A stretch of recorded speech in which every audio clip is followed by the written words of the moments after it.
Oi pessoal, tudo certo?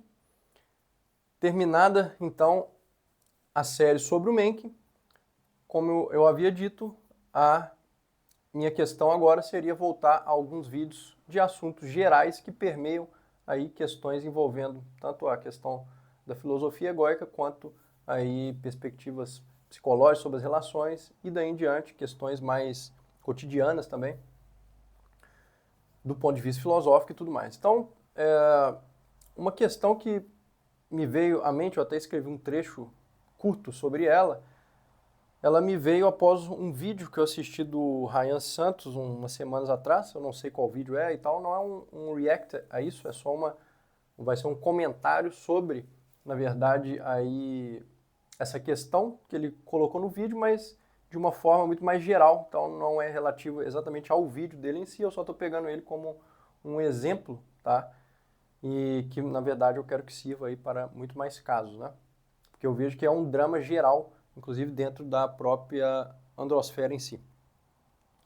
Que é o seguinte, o Ryan ele coloca que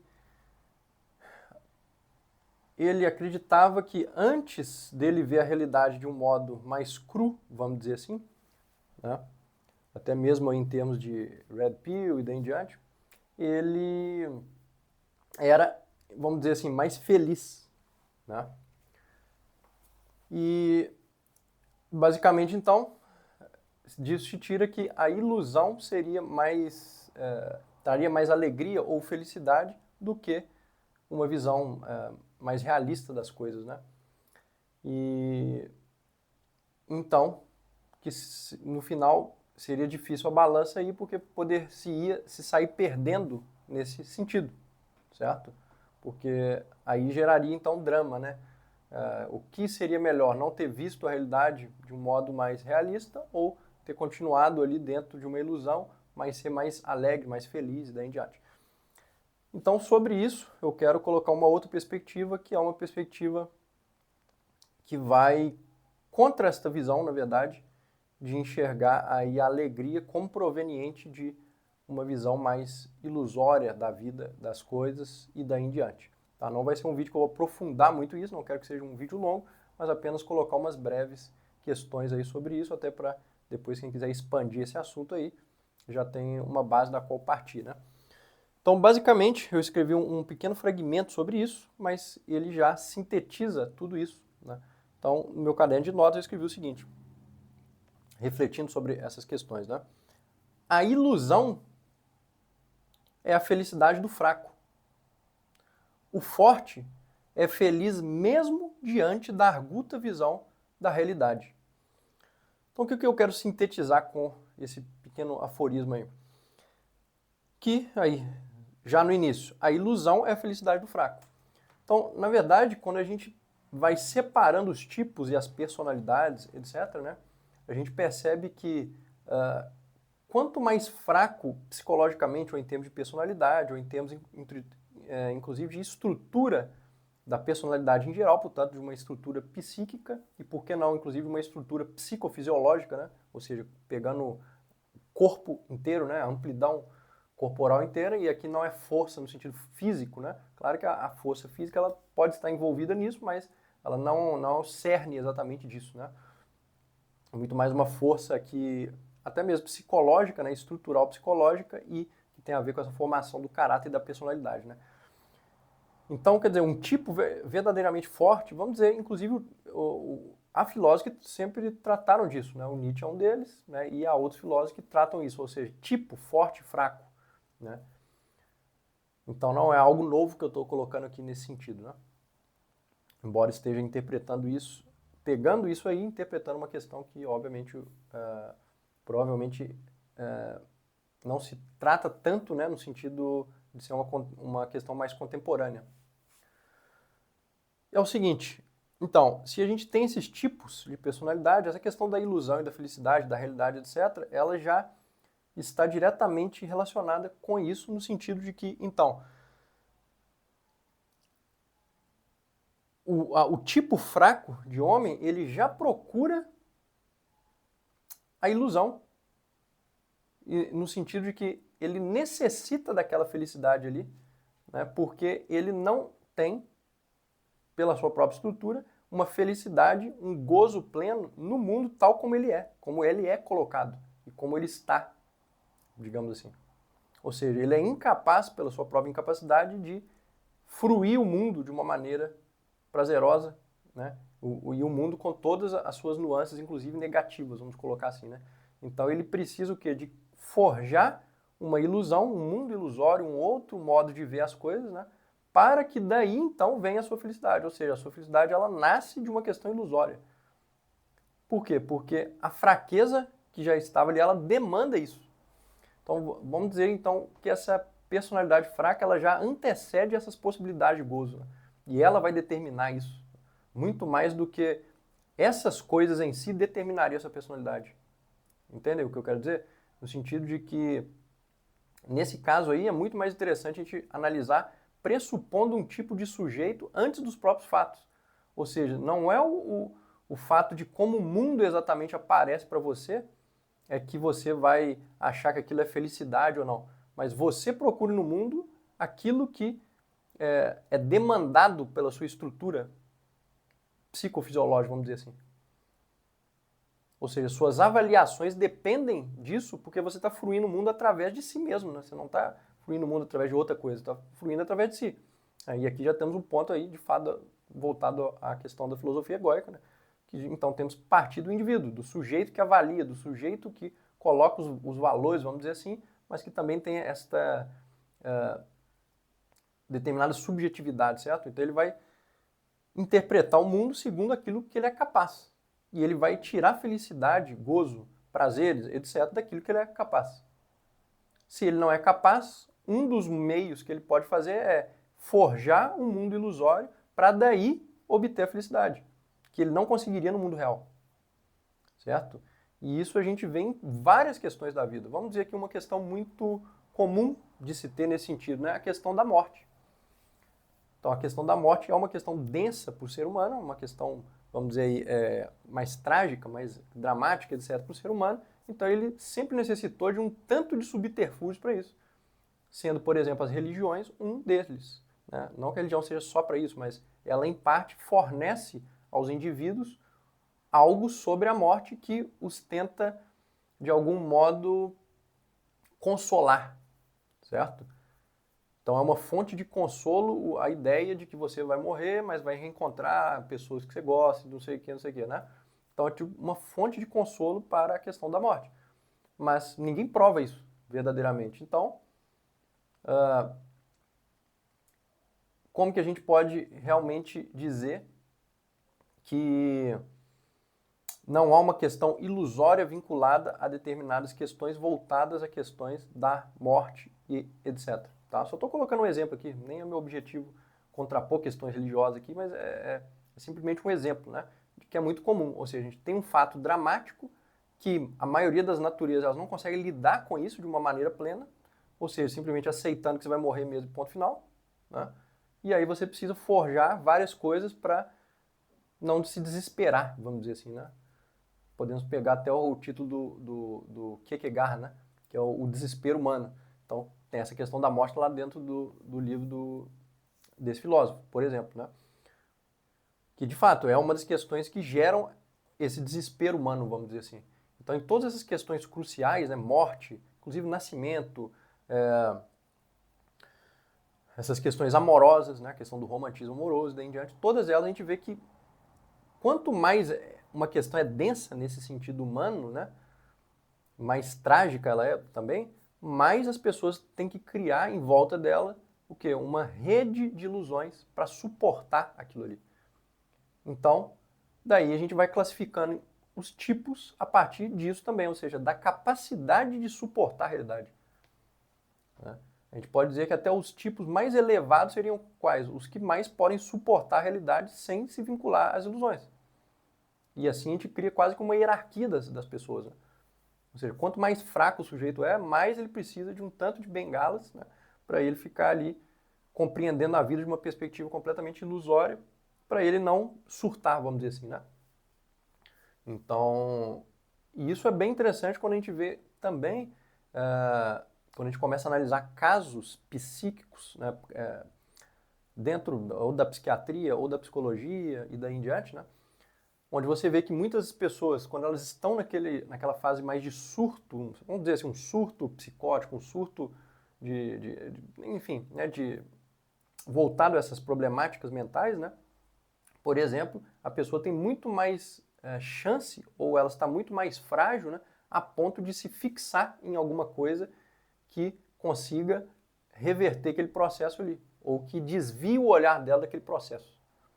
Entende? Então agora pensem fora desses surtos, vamos dizer assim, mas dentro do fato de que as pessoas, mesmo quando muitas, né, não estão nesse surto, elas estão sofrendo de algum modo, certo? Então elas precisam o quê? De uma âncora aí, de algo que não as deixe sofrer ainda mais, então elas se apegam a uma determinada ideia. Muitas vezes uma ideia fixa e daí diante, para entrar na questão stineniana, né, não vou entrar nela aqui, mas só citando aí esse conceito, né, de ideia fixa do Skinner, que então vai fazer com que a pessoa estanque aquele sofrimento ali, estanque aquela ferida, né, para não sangrar mais, digamos assim, né? Então são paliativos, são consolos para que você não sofra mais. Sabe, né? Só que disso não se pode extrair que é verdade. Então, uma coisa é simplesmente um pensamento, uma ideia e algo que vai te fazer bem. Outra coisa é o que é verdade, né? Ou o que você consegue observar na realidade e comprovar empiricamente daí em diante. São coisas bem distintas, né? Então, quer dizer, a realidade fornece determinados dados e é isso, né? O que a gente depois cria através da imaginação ali por cima é uma outra coisa. A própria arte entra também nesse meio. A arte é um tipo de meio terapêutico, se a gente pensar nesses aspectos, né?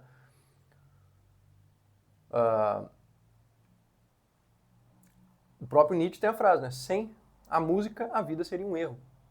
Ou seja, quer dizer, a arte ela tem um papel fundamental aí nessa questão do cerne da vida, né? Do sofrimento, da gente conseguir superar o sofrimento através da arte, né? Das coisas não terem tanto sentido quando a gente tira toda a questão estética. Então, o que eu quero dizer não é ver a realidade sem o meio estético, né? Mas o próprio meio estético, quando ele é interessante de fato, segundo, né, essas perspectivas que eu estou pondo, ele inclusive vai fazer você observar a realidade de uma maneira ainda mais arguta, né?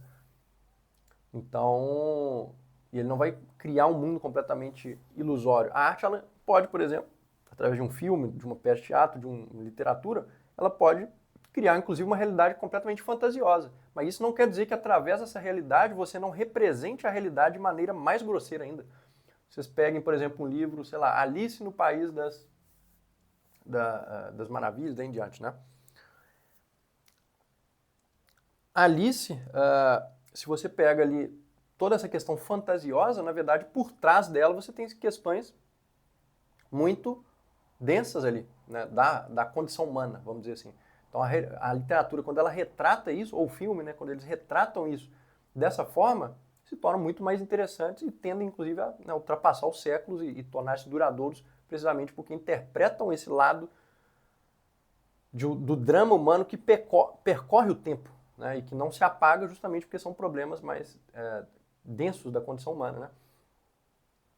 Mas essa questão da fantasia, ela não anula a realidade que está por trás. Então isso é uma questão interessante de se ver na arte. Outra coisa é uma arte completamente banal que vai ser aí lotado de lugares comuns, senso comuns e daí em diante, e que vai fazer vai pôr um pano quente ali nas coisas, né? E vai estancar alguns pontos, vai consolar as pessoas em algum ponto ali, mas sem mostrar o que está por trás mesmo disso tudo, ou te fazer refletir de um modo mais profundo sobre essas coisas, sem dar uma resposta muito boba para aquilo ali, né? Muito fácil, digamos assim. Então, a gente tem que tomar cuidado com a arte nesse sentido também, né? Quais artes conseguem, mesmo através da fantasia, traduzir uma realidade de um modo interessante e as artes que simplesmente se usam disso né, para acrescentar uma fantasia que no fundo é danosa, né? E o romantismo, em parte, ele é também isso. Ele é construído sob uma ficção acerca das relações. Nesse sentido, é o tipo fraco que vai se iludir com aquilo. Por quê? Porque ele não suporta ver as relações como elas são. Ele não suporta uma perspectiva egóica, por exemplo, das relações. Então ele tem que se apegar a outra perspectiva. Mas o que já demanda isso, né? O que vai demandar uma perspectiva mais realista e uma perspectiva mais romântica, já é a fraqueza interior do sujeito. Embora, claro que há a questão cultural que mesmo, vamos dizer assim, um tipo forte, ele pode ser contaminado por aquilo ali, entende? Então também, quando a gente estanca isso, né, quando a gente separa isso, tipo forte, tipo fraco, etc., né, a gente não tem que absolutizar isso, né, e a gente sair dizendo quem que é o forte, quem que é o fraco, não é isso, né, pessoal, o objetivo aqui. Mas é simplesmente separar algumas coisas, né, para a gente conseguir categorizar e ver, né, e jogar com esse conceito e daí em diante. Né, mas a gente não tem que sair também acusando todo mundo, você é fraco, você é forte, né, não é bem isso, né, a questão é muito mais complexa, né, até porque são indivíduos, né. Quando a gente pega conceitos fraco e forte, a gente está colocando um tanto de indivíduo completamente diferente dentro de dois conceitos só. Então tem que tomar cuidado um pouco para não absolutizar tudo. Né? Mas voltando aqui então à minha questão, a ilusão é a felicidade do fraco. O forte é feliz mesmo diante da arguta visão da realidade. Então a questão é que, no final das coisas, né, voltando aí à questão do Ryan, o mais interessante é o quê? É você ele ter passado a ver o mundo de uma forma realista e mesmo assim continuado feliz. Você não tem que ficar triste porque você viu a realidade tal como ela é, tal como ela é, né? Pelo contrário, você vai ter mais motivo de ficar alegre. Essa é a questão. Você pode se divertir com tudo isso. Não tem por que você ficar ali choramingando porque agora você entendeu a realidade de um modo um pouco mais cru, digamos assim. Não, pelo contrário, agora você tem mais motivos de se alegrar com as coisas, né? Como dizia o próprio Skinner, né? O mundo é perfeito. O Nietzsche depois copia o Skinner, né, com isso. O mundo é perfeito. Essa frase ela é estranha, ela parece otimista, mas ela não é otimista.